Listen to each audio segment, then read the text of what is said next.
আসসালামু আলাইকুম ও রহমতুল্লাহ বারাকাতুহু। আমাদের সামনে আপাতত এখন আর কিছুদিন পরে পবিত্র মাহে রমজান আসতেছে। আল্লাহ পাক রব্বুল আলামিন তিনি পবিত্র কোরআনুল কারীমের মধ্যে বলেছেন, ইয়া আইয়ুহাল্লাযীনা আমানু কুতিবা আলাইকুমুস সিয়ামু কামা কুতিবা আলাল্লাযীনা মিন ক্বাবলিকুম লাআল্লাকুম তাত্তাকুন। যেমন তোমাদের ওপরে এই পবিত্র রমজান মাসের রোজা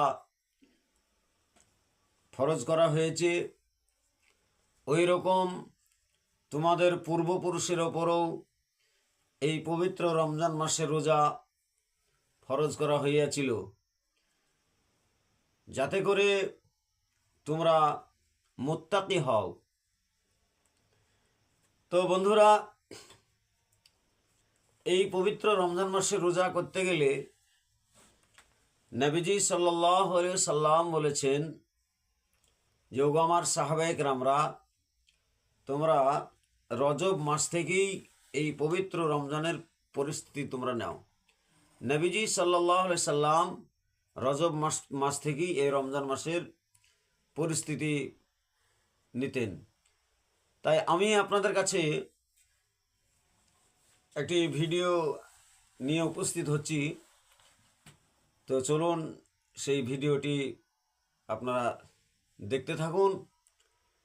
আর এই যে রোজা রাখবেন, রাত্রে সেহরি খাবেন, সেহরি খাওয়ার পরে নিয়াত করবেন, যে এই নিয়াতটা হয়তো আমরা অনেকেই জানি বা অনেকেই জানি না।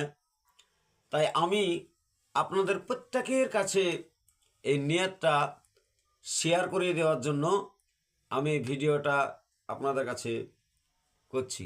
নিয়াতটা হচ্ছে এই, নাওয়াইতু আন আসমা গাদাম মিন শাহরি রমাদানাল মুবারকা ইয়া আল্লাহ ফারজুল্লাকা ফাতাকাব্বাল মিন্নি ইন্নাকা আনতাস সামিউল আলিম।